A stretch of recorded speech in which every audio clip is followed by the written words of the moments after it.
White house की press सचिव Caroline Levitt ने बताया कि राष्ट्रपति डोनाल्ड ट्रंप भारत अमेरिका संबंधों को लेकर बेहद सकारात्मक है और प्रधानमंत्री नरेंद्र मोदी के प्रति उनका गहरा सम्मान है। दोनों नेताओं के बीच लगातार बातचीत होती रहती है। उन्होंने ये भी कहा कि दोनों देशों के बीच व्यापार को लेकर गंभीर चर्चाएं चल रही हैं।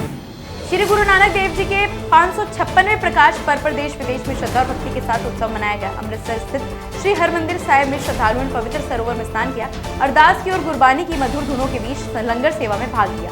ये पर्व सिख धर्म के संस्थापक की शिक्षा और सेवा भाव को समर्पित है। उत्तर प्रदेश के मिर्जापुर स्थित चुनार रेलवे स्टेशन पर कालका हावड़ा एक्सप्रेस की चपेट में आने से कम 6 लोगों की दर्दनाक मौत हुई है। मुख्यमंत्री योगी आदित्यनाथ और मंत्री संजीव कुमार गौड़ ने घटना पर शोक जताते हुए त्वरित राहत, उचित इलाज और जिम्मेदारों पर कार्रवाई के निर्देश दिए। जिलाधिकारी पवन कुमार गंगवार ने मौके पर पहुंचकर स्थिति की निगरानी की। 8वें India Japan Indo Pacific forum में विदेश मंत्री डॉक्टर एस जयशंकर ने कहा कि भारत जापान साझेदारी इंडो पैसिफिक क्षेत्र में रणनीतिक स्थिरता को मजबूत करती है और पहले से कई अधिक सशक्त है।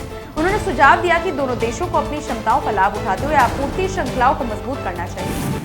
ऑकलैंड में केंद्रीय मंत्री पीयूष गोयल और न्यूजीलैंड के प्रधानमंत्री क्रिस्टोफर लक्सन ने गर्मजोशी से मुलाकात की। लक्सन ने भारत न्यूजीलैंड संबंधों की सराहना करते हुए गोयल को अच्छा मित्र बताया और उनके योगदान के लिए आभार जताया। उन्होंने कहा कि दोनों देशों की अर्थव्यवस्थाएं एक दूसरे की पूरक है और साझेदारी से नए अवसर खोजे जा सकते हैं। राहुल गांधी ने हरियाणा और बिहार में वोट चोरी को लेकर बड़ा दावा किया। उन्होंने कहा कि हरियाणा में 25 लाख फर्जी वोट डाले गए, जिससे कांग्रेस को नुकसान हुआ और यही साजिश बिहार में भी दोहराई जा रही है। चुनाव आयोग पर गंभीर आरोप लगाते हुए राहुल ने सबूतों के साथ सीसीटीवी फुटेज डिलीट होने और वोटर लिस्ट में गड़बड़ी का मुद्दा उठाया।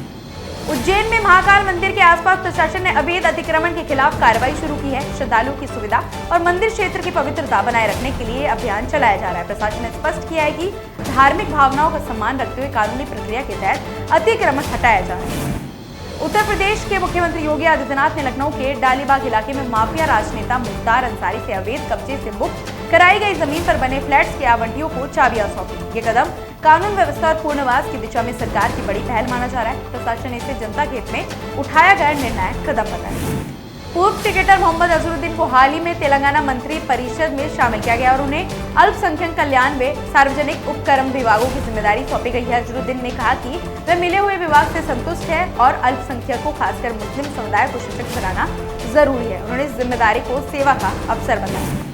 केंद्रीय मंत्री किरेन रिजिजू ने राहुल गांधी पर निशाना साधते हुए कहा कि उन्होंने अपनी विफलता छिपाने के लिए फिर से प्रेस वार्ता की। रिजिजू ने राहुल गांधी के हरियाणा वाले आरोपों को फर्जी बताते हुए कहा कि कांग्रेस बार बार नकली मुद्दे उठाकर ध्यान भटकाने की कोशिश करती है। उन्होंने कहा कि नेता प्रतिपक्ष को गंभीर मुद्दों पर बात करनी चाहिए, न कि फिजूल के आरोपों पर। गुलमर्ग और सोनमर्ग समेत कश्मीर के ऊपरी इलाकों में ताजा बर्फबारी हुई, जिससे पूरा क्षेत्र बर्फ की चादर में लिपट गया।